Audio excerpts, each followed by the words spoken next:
ನಮ್ಮ ದೇಶದಲ್ಲಿ 1956ರಲ್ಲಿ ಭಾಷಾವಾರು ಪ್ರಾಂತ್ಯ ರಚನೆಯಾಗಿ ಸುಮಾರು ದಶಕಗಳೇ ಕಳೆದಿವೆ. ಅಂದಿನ ಮುಂಬೈ ರಾಜ್ಯದ ಭಾಗವಾಗಿದ್ದ ಉತ್ತರ ಕರ್ನಾಟಕದ ಪ್ರಮುಖ ಕೇಂದ್ರ ಸ್ಥಾನ ಬೆಳಗಾವಿ. ಉತ್ತರ ಕರ್ನಾಟಕದ ಪ್ರಮುಖ ಜಿಲ್ಲೆಗಳಾಗಿರುವ ಬೆಳಗಾವಿ, ಬಾಗಲಕೋಟೆ, ವಿಜಯಪುರ, ಧಾರವಾಡ, ಗದಗ, ಹಾವೇರಿ ಹಾಗೂ ಉತ್ತರ ಕನ್ನಡ ಜಿಲ್ಲೆಗಳು ಉತ್ತರ ಕರ್ನಾಟಕದ ಪ್ರಮುಖ ಜಿಲ್ಲೆಗಳಾಗಿವೆ. ಪ್ರಮುಖವಾಗಿ ಆಡಳಿತ ಕೇಂದ್ರ ಸ್ಥಾನ ಬೆಂಗಳೂರಿನಿಂದ ದೂರವಿರುವ ಉತ್ತರ ಕರ್ನಾಟಕ ಅಭಿವೃದ್ಧಿಯಿಂದ ವಂಚಿತವಾಗಿರತಕ್ಕಂಥ ಭಾಗ. ಸಮಗ್ರ ಕರ್ನಾಟಕದ ಕನಸು ಕಂಡವರೇ ನಾವು ಉತ್ತರ ಕರ್ನಾಟಕದವರು.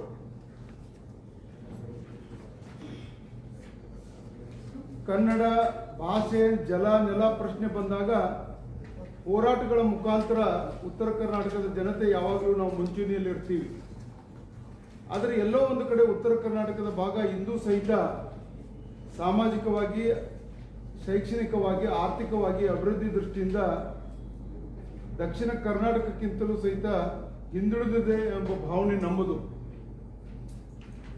ಕಾರಣ ದಕ್ಷಿಣ ಕರ್ನಾಟಕ ಅಂದರೆ ಅಂದಿನ ಮೈಸೂರು ಪ್ರಾಂತ್ಯ ಮೈಸೂರು ಮಹಾರಾಜರಿಂದ ಆಳಲ್ಪಡ್ತಕ್ಕಂಥ ಒಂದು ಭಾಗ. ಅದು ಶಿಕ್ಷಣ ಆಗಿರ್ಬೋದು, ಆರೋಗ್ಯ ಆಗಿರ್ಬೋದು, ಎಲ್ಲ ವಿಚಾರದಲ್ಲಿ ಮೈಸೂರು ಭಾಗ ನಮ್ಗಿಂತ ಮುಂದುವರೆದ ಭಾಗ ಆಗಿದೆ. ಅದಕ್ಕಾಗಿಯೇ ಪ್ರಾದೇಶಿಕ ಅಸಮತೋಲನ ನೀಗಬೇಕನ್ನೋದು ನಮ್ಮೆಲ್ಲರ ಬೇಡಿಕೆ. ಹಿಂದೆ ಶಾಸಕರು, ನಾಯಕರಾಗಿದ್ದ ಸನ್ಮಾನ್ಯ ಉಮೇಶ್ ಕತ್ತಿಯವರು ಉತ್ತರ ಕರ್ನಾಟಕ ಪ್ರತ್ಯೇಕ ರಾಜ್ಯದ ಹೋರಾಟವನ್ನು ಹೇಳಿಕೆಯನ್ನು ನೀಡಿದ್ರು. ಇಂದು ರಾಜು ಕಾಗೆ ಅವರು ಸಹಿತ ಆ ಹೇಳಿಕೆಯನ್ನು ನೀಡಿದ್ದಾರೆ. ಆದ್ರೆ ನಾವು ಉತ್ತರ ಕರ್ನಾಟಕ ಪ್ರತ್ಯೇಕ ರಾಜ್ಯ ಬಯಸುವವರಲ್ಲ. ಆದರೆ ಅಭಿವೃದ್ಧಿ ಆಗ್ಬೇಕನ್ನೋದು ನಮ್ಮೆಲ್ಲರ ಬೇಡಿಕೆ ಅಂತಕ್ಕಂಥ ಮಾತನ್ನ ಈ ವೇದಿಕೆ ಮುಖಾಂತರ ಹೇಳ್ತಾ, ಉತ್ತರ ಕರ್ನಾಟಕದ ನೀರಾವರಿ ಯೋಜನೆಗಳಿಗೆ ಮಲತಾಯಿ ಧೋರಣೆ ಏಕೆ? ಕಾವೇರಿಗಿರುವ ನ್ಯಾಯ ಕೃಷ್ಣೆಗೆ ಯಾಕಿಲ್ಲ? ಘಟಪ್ರಭಾ, ಮಲಪ್ರಭಾಗೆ ಯಾಕಿಲ್ಲ ಅನ್ನೋ ಪ್ರಶ್ನೆ ನಮ್ಮನ್ನು ಕಾಡ್ತಾ ಇದೆ. ಅದಕ್ಕಾಗಿ ಇವತ್ತು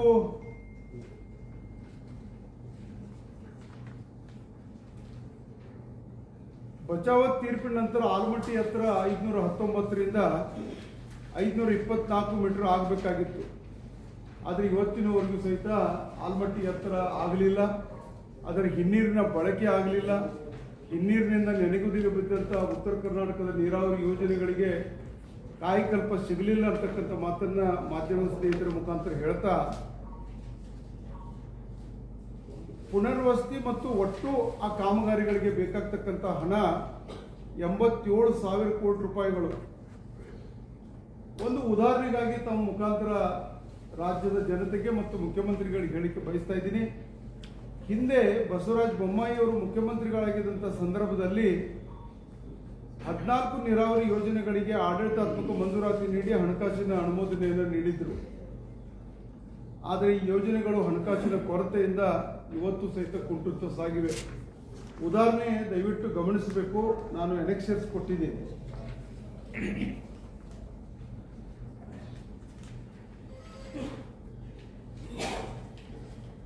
ಆಲಮಟ್ಟಿ ವಿಚಾರದಲ್ಲಿ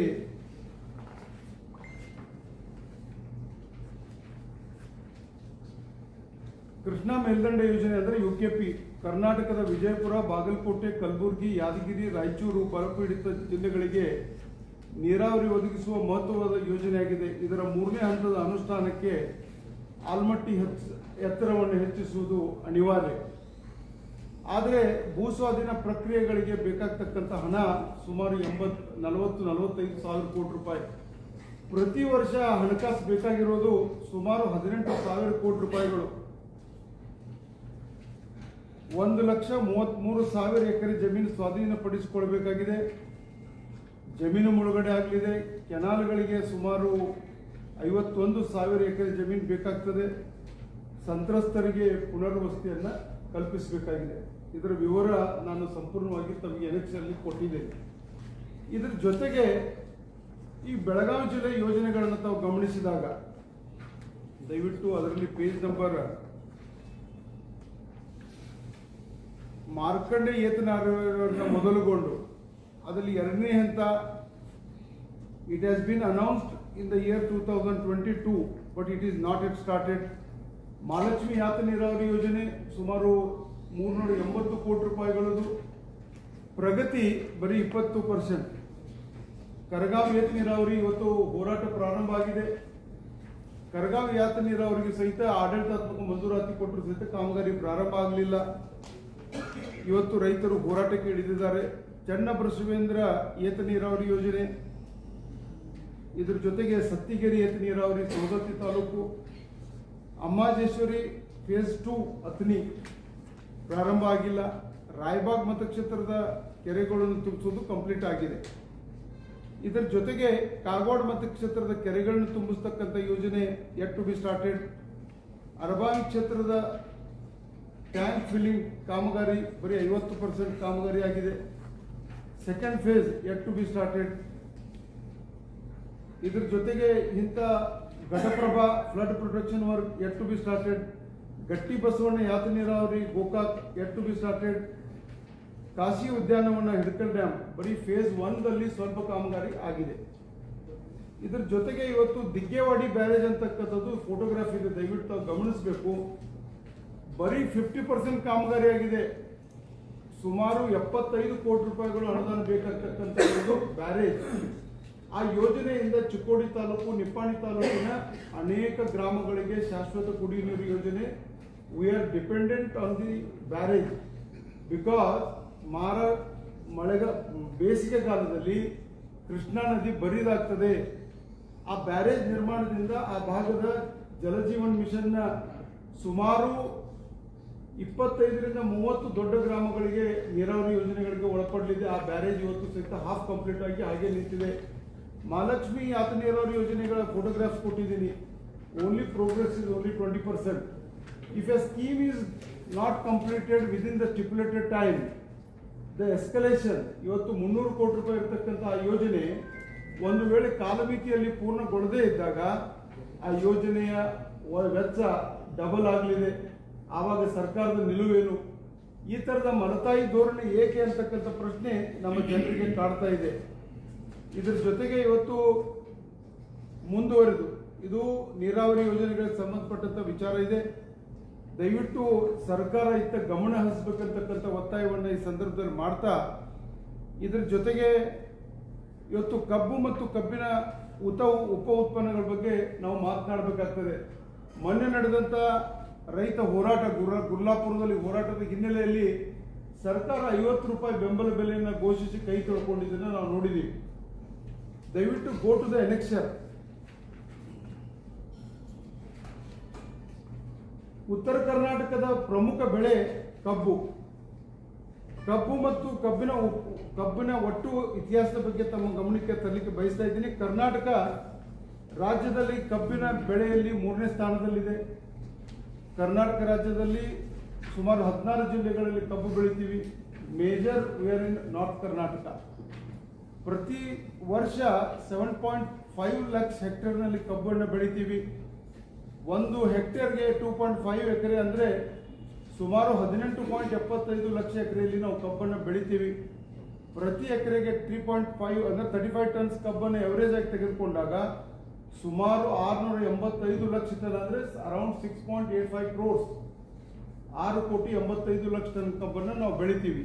ಇಫ್ ಯು ಟೇಕ್ ಮೇಲಿನ 2 ಕೋಟಿ ನಾವು ಅದು ಬೀಜ ಇರಬಹುದು, ಬೆಲ್ಲ ಇರಬಹುದು, ಬೇರೆ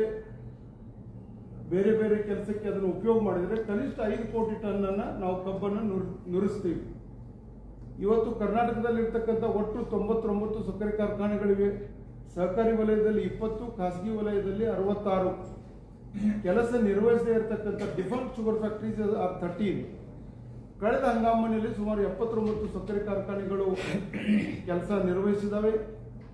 ಒಟ್ಟು ಪ್ರತಿ ಹೆಕ್ಟೇರ್ನಿಂದ ರಾಜ್ಯ ಸರ್ಕಾರಕ್ಕೆ ಪ್ರತ್ಯಕ್ಷವಾಗಿ ಅಪ್ರತ್ಯಕ್ಷವಾಗಿ ಟ್ಯಾಕ್ಸ್ ಸುಮಾರು 46 ಕೋಟಿ ರೂಪಾಯಿಗಳಷ್ಟು ಟ್ಯಾಕ್ಸ್ ಮೂಲಕ ಇವತ್ತು ರಾಜ್ಯ ಸರ್ಕಾರಕ್ಕೆ ಹೋಗ್ತದೆ. ಹಾಗಾದ್ರೆ ಬೆಂಬಲ ಬೆಲೆ ಕೊಡಲಿಕ್ಕೆ ಸರ್ಕಾರ ಯಾಕೆ ಹಿಂದೇಟು ಹಾಕ್ತದೆ ಅಂತಕ್ಕಂಥ ಪ್ರಶ್ನೆ ಇವತ್ತು ನಮಗೆ ಮೂಡ್ತಾ ಇದೆ. ನೀವು ಹಿಂದೆ ಇರ್ತಕ್ಕಂಥ ಕ್ಯಾಲ್ಕುಲೇಷನ್ ಶೀಟ್ ದಯವಿಟ್ಟು ತಾವು ಗಮನಿಸಬೇಕು. ಶುಗರ್ ಕೇನ್ ಪರ್ಚೇಸ್ ಟ್ಯಾಕ್ಸ್ ಇವತ್ತು ಮೊದಲಿತ್ತು, ಈಗ ತೆಗೆದಿದ್ದಾರೆ. ಮೊಲಾಸಿಸ್ ಮೇಲೆ SGST 105 ರೂಪಾಯಿ, ಮೊಲಾಸಿಸ್ ಮೇಲೆ ಪರ್ ಮೆಟ್ರಿಕ್ ಟನ್ಗೆ 4% ಅಂತೆ 9.50 ರೂಪೀಸ್, 50 ಪೈಸೆ ಕಾಂಪೋಸ್ ಮೇಲೆ, ಸಲ್ಫರ್ ಮೇಲೆ, ಹೀಗೆ ಒಟ್ಟು ಬಗ್ಯಾಸ್ ಮೇಲೆ 15 ರೂಪಾಯಿ, ಎಥನಾಲ್ ಮೇಲೆ 17 ರೂಪಾಯಿ. 1 ಮೆಟ್ರಿಕ್ ಟನ್ ಕಬ್ಬಿನ ನುರಿಕೆಯಿಂದ ಮೊಲಾಸಿಸ್ 4% ಮೊಲಾಸಿಸ್ ಉತ್ಪನ್ನ ಆಗುತ್ತೆ. ಆ 4% ಮೊಲಾಸಿಸ್ನಿಂದ 40 kg ಅಂದರೆ 3.26 boxes of the IMFL produce ಆಗ್ತದೆ. ಇದನ್ನು ಟ್ಯಾಕ್ಸ್ ಆಗಿ ನಾವು ಕ್ಯಾಲ್ಕುಲೇಟ್ ಮಾಡಿದಾಗ ಪ್ರತಿ ಬಾಕ್ಸ್ ಹಿಂದ್ಗಡೆ 4,320 ರೂಪಾಯಿ, ಅಂದರೆ ಪ್ರತಿ ಲೀಟರ್ಗೆ 500 ರೂಪಾಯಿ ಅಂತೆ ರಾಜ್ಯ ಸರ್ಕಾರಕ್ಕೆ ಎಕ್ಸೈಸ್ ಡ್ಯೂಟಿ ಮುಖಾಂತರ ಹೋಗ್ತದೆ. ಹೀಗೆ 1 ಟನ್ ಹಿಂದ್ಗಡೆಗೆ ರಾಜ್ಯ ಸರ್ಕಾರಕ್ಕೆ ಸಲ್ತಕ್ಕಂಥ SGST ಸುಮಾರು 9,070 ರೂಪಾಯಿಗಳು.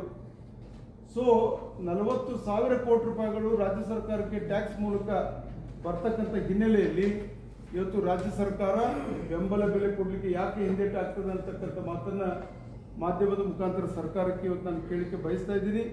ಈಗಲಾದರೂ ಸಹಿತ ಕನಿಷ್ಠ 150 ರೂಪಾಯಿ ಬೆಂಬಲ ಬೆಲೆಯನ್ನು ಕೊಡಬೇಕು ಅಂತಕ್ಕಂಥ, ರೈತರ ರಕ್ಷಣೆಗೆ ಬರಬೇಕಂತಕ್ಕಂಥ ಒತ್ತಾಯವನ್ನು ಈ ಸಂದರ್ಭದಲ್ಲಿ ಮಾಡ್ತಾ, ಇದ್ರ ಜೊತೆಗೆ ಆಡಳಿತ ಚುರುಕಾಗಬೇಕಾದ್ರೆ ಆಡಳಿತದಲ್ಲಿರ್ತಕ್ಕಂಥ ಸಿಬ್ಬಂದಿ ಕೊರತೆಯನ್ನು ನೀಗಿಸಬೇಕಾಗ್ತದೆ.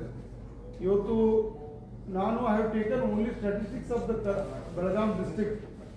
ಬೆಳಗಾಂ ಜಿಲ್ಲೆಯ ಸ್ಟ್ಯಾಟಿಸ್ಟಿಕ್ಸ್ ಅನ್ನು ನಾನು ತೆಗೆದುಕೊಂಡಾಗ ಇವತ್ತು ಕಂದಾಯ ಇರ್ಬೋದು, ಗೃಹ ಇರ್ಬೋದು, ನೀರಾವರಿ ಇರ್ಬೋದು, ಗ್ರಾಮೀಣಾಭಿವೃದ್ಧಿ ಮತ್ತು ಪಂಚಾಯತ್ ರಾಜ್ ಇಲಾಖೆ ಆಗಿರ್ಬೋದು, ಇವೆಲ್ಲವನ್ನು ನಾವು ತೆಗೆದುಕೊಂಡಾಗ ಇವತ್ತು ಕನಿಷ್ಠ ಪ್ರತಿಶತ 50% ಸಿಬ್ಬಂದಿ ಕೊರತೆ ನಮ್ಮನ್ನು ಕಾಡ್ತಾ ಇದೆ.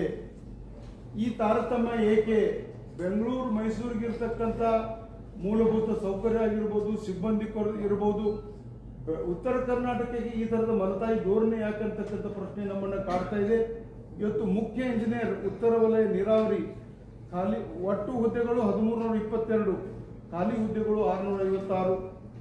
ಜಿಲ್ಲಾ ಪಂಚಾಯತ್ ಬೆಳಗಾವಿ 1207 ಮಂಜೂರು ಹುದ್ದೆಗಳು, ಖಾಲಿ ಹುದ್ದೆಗಳು 214.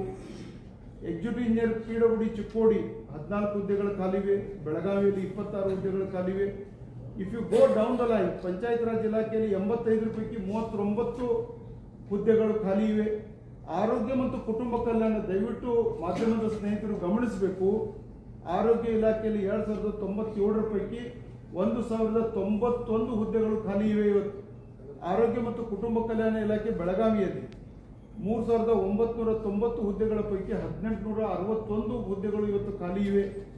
ಉಪನಿರ್ದೇಶಕರು ಪದವಿ ಪೂರ್ವ ಶಿಕ್ಷಣ ಇಲಾಖೆಯಲ್ಲಿ 315 ಹುದ್ದೆಗಳ ಪೈಕಿ 195 ಹುದ್ದೆಗಳು ಖಾಲಿ ಇವೆ. ಇವತ್ತು ಪ್ರಾಥಮಿಕ ಶಿಕ್ಷಣದಲ್ಲಿ ಸುಮಾರು 9797 ಹುದ್ದೆಗಳ ಪೈಕಿ 3287 ಹುದ್ದೆಗಳು ಖಾಲಿ ಇವೆ. ಮಾಧ್ಯಮಿಕ ಅಂದ್ರೆ ಹೈಸ್ಕೂಲ್ ಎಜುಕೇಶನ್ದಲ್ಲಿ 1906 ಹುದ್ದೆಗಳ ಪೈಕಿ 549 ಹುದ್ದೆಗಳು ಖಾಲಿ ಇವೆ.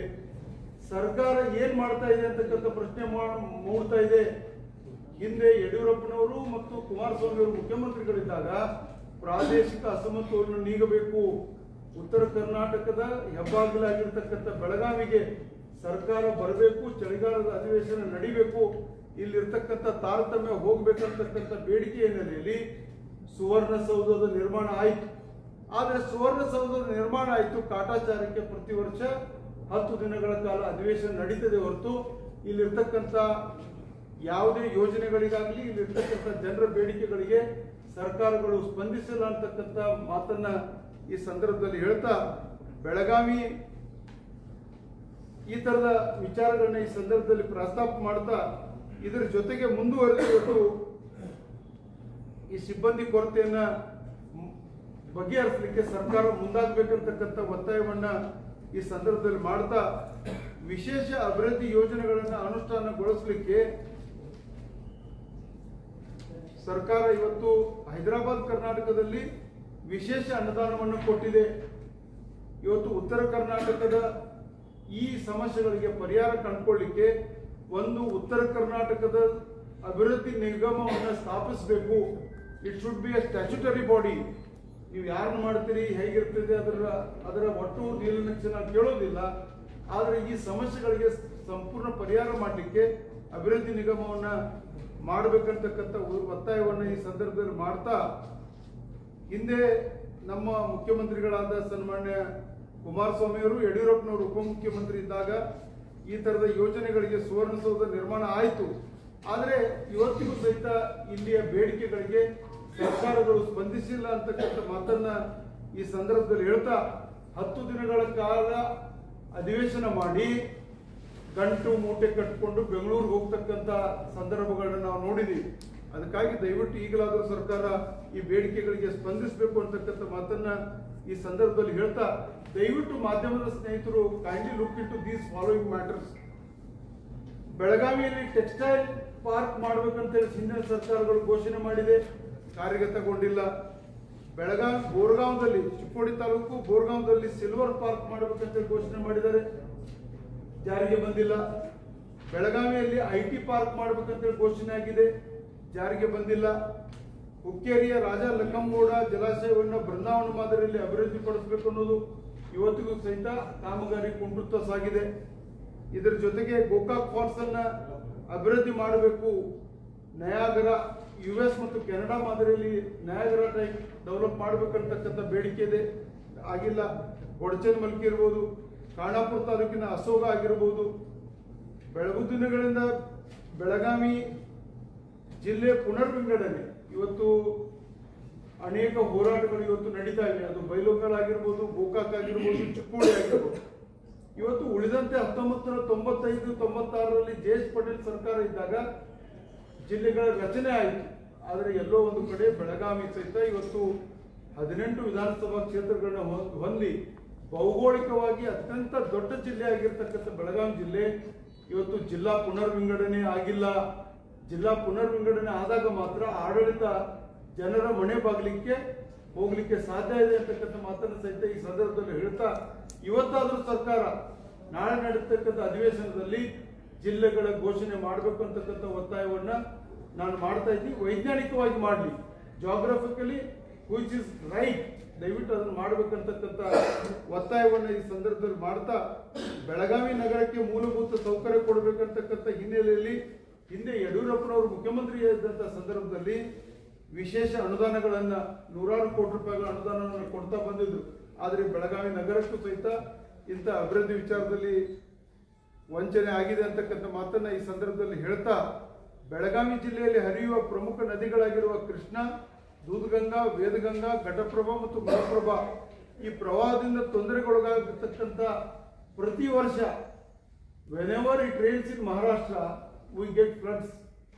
ಈ ನದಿಗಳ ಪಾತ್ರದಲ್ಲಿರ್ತಕ್ಕಂಥ ಗ್ರಾಮಗಳನ್ನ ಪುನರ್ವಸತಿ ಮಾಡ್ತಕ್ಕಂಥ ವಿಚಾರದಲ್ಲಿ ಸರ್ಕಾರ ತನ್ನ ಸ್ಪಷ್ಟ ನಿಲುವನ್ನು ತೆಗೆದುಕೊಳ್ಬೇಕು, ಪುನರ್ವಸತಿ ಮಾಡಬೇಕಂತಕ್ಕಂಥ ಒತ್ತಾಯವನ್ನು ಈ ಸಂದರ್ಭದಲ್ಲಿ ಮಾಡ್ತಾ, ಬೆಳಗಾವಿ ಬೆಳೆಯುತ್ತಿರುವ ನಗರವಾಗಿರುವ ಉತ್ತರ ಕರ್ನಾಟಕ ಮತ್ತು ಕರ್ನಾಟಕದ 2ನೇ ರಾಜಧಾನಿ ಅನಿಸಿಕೊಳ್ತಕ್ಕಂಥ ಬೆಳಗಾವಿ ನಗರಕ್ಕೆ ರಿಂಗ್ ರೋಡ್ ನಿರ್ಮಾಣ ಮಾಡಬೇಕು ಅನ್ನೋದು ಒತ್ತಾಯ.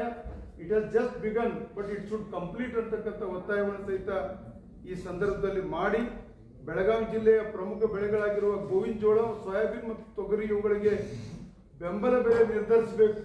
ಬೆಂಬಲ ಬೆಲೆಗೆ ಆವೃತ್ತ ನಿಧಿಯನ್ನ government should come forward with ಆವೃತ್ತ ನಿಧಿಯನ್ನ ರಿವಾಲ್ವಿಂಗ್ ಫಂಡ್ ಅನ್ನ ಮಾಡಬೇಕಂತಕ್ಕಂಥ ಒತ್ತಾಯವನ್ನು ಸಹಿತ ಈ ಸಂದರ್ಭದಲ್ಲಿ ಮಾಡಿ, ಬೆಳಗಾವಿಯಲ್ಲಿ ಹೊಸ ಕೈಗಾರಿಕೆಗಳಿಗಾಗಿ SEZ ನಿರ್ಮಾಣ ಆಗಬೇಕು.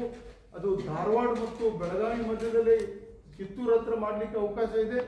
ಇವತ್ತು ಕಣಗಲಾದಲ್ಲಿ ಆಗಿರ್ತಕ್ಕಂಥ SEZ ಅನ್ನು ಸಹಿತ ಇನ್ನಷ್ಟು ಅಭಿವೃದ್ಧಿ ಮಾಡಬೇಕಂತಕ್ಕಂಥ ಒತ್ತಾಯವನ್ನು ಮಾಡ್ತಾ, ವಿಶ್ವೇಶ್ವರಯ್ಯ ತಾಂತ್ರಿಕ ವಿಶ್ವವಿದ್ಯಾಲಯ ಮತ್ತು ರಾಣಿ ಚೆನ್ನಮ್ಮ ವಿಶ್ವವಿದ್ಯಾಲಯದಲ್ಲಿ ಇರ್ತಕ್ಕಂಥ ಮೂಲಭೂತ ಸೌಕರ್ಯ ಇರ್ಬೋದು, ಖಾಲಿ ಉಪನ್ಯಾಸಕರ ಹುದ್ದೆಗಳನ್ನ ಭರ್ತಿ ಮಾಡತಕ್ಕಂಥ ವಿಚಾರದಲ್ಲಿ ಸರ್ಕಾರ ಕ್ರಮ ಜರುಗಿಸಬೇಕಂತಕ್ಕಂಥ ಒತ್ತಾಯವನ್ನು ಈ ಸಂದರ್ಭದಲ್ಲಿ ಮಾಡ್ತಾ, ಸ್ವಾತಂತ್ರ್ಯ ಹೋರಾಟದ ಬೆಳ್ಳಿಚುಕ್ಕಿ ರಾಣಿ ಚೆನ್ನಮ್ಮಳ ಕರ್ಮಭೂಮಿ ಕಿತ್ತೂರು ಮತ್ತು ಬೈಲೊಂಗಲ ಮತ್ತು ಕಾಕ್ತಿ ಅಭಿವೃದ್ಧಿ ಪಡಿಸ್ತಕ್ಕಂಥ ವಿಚಾರದಲ್ಲಿ ಸರ್ಕಾರ ವಿಶೇಷ ಅನುದಾನವನ್ನ ಕೊಡಬೇಕು ಅಂತಕ್ಕಂಥ ಒತ್ತಾಯವನ್ನ ಈ ಸಂದರ್ಭದಲ್ಲಿ ಮಾಡಲಿಕ್ಕೆ ಬಯಸ್ತಾ ಇದ್ದೀನಿ. ಎಲ್ಲ ವಿವರಗಳನ್ನ ನಾನು ಮಾಧ್ಯಮದ ಸ್ನೇಹಿತರ ಮುಖಾಂತರ ಸಂಪೂರ್ಣ ವಿವರಗಳನ್ನ, ಖಾಲಿ ಹುದ್ದೆಗಳ ವಿವರಣೆಗಳನ್ನ ಸಹಿತ ಸಾಧ್ಯ ಆದಷ್ಟು ನಾನು ಕೊಡಲಿಕ್ಕೆ ಪ್ರಯತ್ನ ನಾನು ಮಾಡಿದ್ದೀನಿ. ಇವತ್ತು ಪ್ರತ್ಯೇಕ ರಾಜ್ಯದ ಬೇಡಿಕೆ ನಮ್ಮದಲ್ಲ, ಆದರೆ ಎಲ್ಲೋ ಒಂದು ಕಡೆ ಈ ತಾರತಮ್ಯ ಮುಂದುವರೆದ್ರೆ ಜನ ಹೋರಾಟಕ್ಕೆ ಬೀದಿಗೆ ಇಳಿಬೇಕಾದಂತ ಪ್ರಸಂಗ ಬಂದು ನಿಲ್ತದೆ. ಬೆಂಗಳೂರು ಸೆಂಟ್ರಿಕ್, ಬೆಂಗಳೂರು ಕೇಂದ್ರಿತವಾಗಿ ಅಭಿವೃದ್ಧಿ ಆಗಬಾರದು.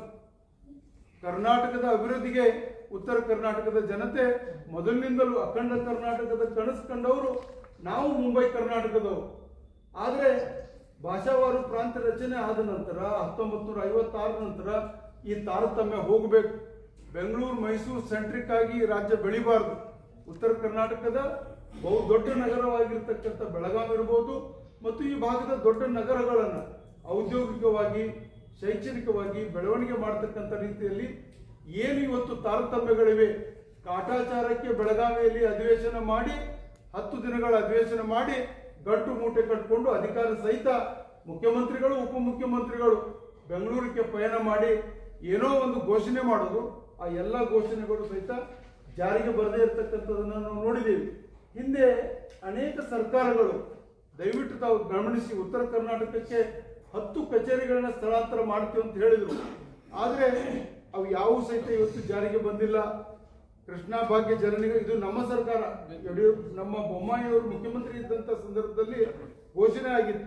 ಕೃಷ್ಣಾ ಭಾಗ್ಯ ಜಲ ನಿಗಮ ಆಲ್ಮಟ್ಟಿ, ಕರ್ನಾಟಕ ನೀರಾವರಿ ನಿಗಮ ದಾವಣಗೆರೆ, ರಾಜ್ಯ ಜವಳಿ ಮೂಲ ಸೌಲಭ್ಯ ಅಭಿವೃದ್ಧಿ ನಿಗಮ ಬೆಳಗಾವಿ, ಸಕ್ಕರೆ ನಿರ್ದೇಶಕರು ಮತ್ತು ಕಬ್ಬು ಅಭಿವೃದ್ಧಿ ಆಯುಕ್ತರ ಕಚೇರಿ ಬೆಳಗಾವಿ, ರಾಜ್ಯ ನಗರ ನೀರು ಸರಬರಾಜು ಮತ್ತು ಒಳಚರಂಡಿ ಮಂಡಳಿ ಹುಬ್ಬಳ್ಳಿ, ಪುರಾತತ್ವ ಸಂಗ್ರಹಾಲಯ ನಿರ್ದೇಶಕರ ಪರಂಪರೆ ಮತ್ತು ಇಲಾಖೆ ಹಂಪಿ, ಬೆಂಗಳೂರಿನಲ್ಲಿರುವ ರಾಜ್ಯ ಮಾನವ ಹಕ್ಕುಗಳ ಆಯೋಗದ ಒಬ್ಬ ಸದಸ್ಯರ ಕಚೇರಿ ಧಾರವಾಡ, ಬೆಂಗಳೂರಿನಲ್ಲಿರುವ ರಾಜ್ಯ ಮಾಹಿತಿ ಆಯೋಗದ ಕಮಿಷನರೇಟ್ ಬೆಳಗಾವಿ, ಬೆಂಗಳೂರಿನಲ್ಲಿರುವ ರಾಜ್ಯ ಮಾಹಿತಿ ಆಯೋಗದ ಆಯುಕ್ತರಲ್ಲಿ ಒಬ್ಬರು ಕಲಬುರಗಿ, ಲೋಕಾಯುಕ್ತ ಕಚೇರಿಯ ಉಪ ಲೋಕಾಯುಕ್ತರ ಕಚೇರಿ ಧಾರವಾಡ. ಇವು ಯಾವುವು ಸಹಿತ ಜಾರಿಗೆ ಬಂದಿಲ್ಲ. ಹೀಗೆ ಉತ್ತರ ಕರ್ನಾಟಕವನ್ನು ನಿರ್ಲಕ್ಷಿಸತಕ್ಕಂಥ ಸರ್ಕಾರಗಳು ಇವತ್ತು ರಾಜ್ಯದಲ್ಲಿ ಆಡಳಿತ ಮಾಡತಕ್ಕಂಥ ಸಿದ್ದರಾಮಯ್ಯನವರು, ಉಪಮುಖ್ಯಮಂತ್ರಿಗಳಾಗಿರ್ತಕ್ಕಂಥ ಡಿ.ಕೆ. ಶಿವಕುಮಾರ್ ಅವರನ್ನ, ರಾಜ್ಯ ಸರ್ಕಾರವನ್ನ ನಮ್ಮ ಎಲ್ಲ ಸ್ನೇಹಿತರ ಮುಖಾಂತರ ನಾನು ಒತ್ತಾಯ ಮಾಡಲಿಕ್ಕೆ ಬಯಸ್ತೀನಿ. ಬೆಳಗಾವಿಯಲ್ಲಿ ನಡೆಯತಕ್ಕಂಥ ಚಳಿಗಾಲದ ಅಧಿವೇಶನ ಕಾಟಾಚಾರದ ಅಧಿವೇಶನ ಆಗಬಾರದು. ಈ ಹಲವಾರು ವರ್ಷಗಳ ಸುವರ್ಣಸೌಧ ನಿರ್ಮಾಣ ಆಗಿದೆ. ಪ್ರತಿ ವರ್ಷಕ್ಕೆ ಸುಣ್ಣ ಬಣ್ಣ ಹಚ್ಚಿ ಮತ್ತೊಮ್ಮೆ 10 ದಿನಗಳ ಕಾಲ ಅಧಿವೇಶನ ನಡೆಸಿ ಮತ್ತೆ ಬೆಂಗಳೂರಿಗೆ ಮರಳಿ ಹೋಗ್ತಕ್ಕಂಥ ಕೆಲಸ ಆಗಬಾರ್ದು. ಇಲ್ಲಿರ್ತಕ್ಕಂಥ ಜನರ ಬೇಡಿಕೆಗಳಿಗೆ ಸ್ಪಂದನೆ ಮಾಡ್ತಕ್ಕಂಥ ಕೆಲಸ ಮಾಡಲಿಕ್ಕೆ ಸರ್ಕಾರ ಮುಂದಾಗಬೇಕಂತಕ್ಕಂಥ ಒತ್ತಾಯವನ್ನ ಮಾಡ್ತೀನಿ.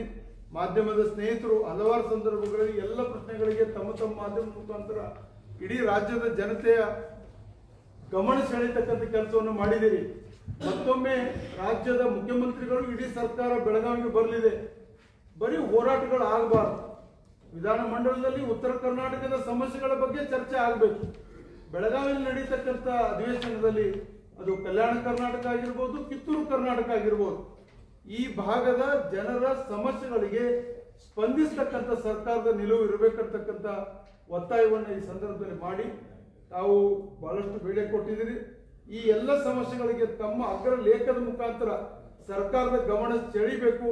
ಪತ್ರಕರ್ತರು ತಮ್ಮ ಚಾಟಿ ಬೀಸಬೇಕಂತಕ್ಕಂಥ ಒತ್ತಾಯವನ್ನು ಸಹಿತ ಈ ಸಂದರ್ಭದಲ್ಲಿ ಮಾಡಲಿಕ್ಕೆ ಬಯಸ್ತಾರೆ.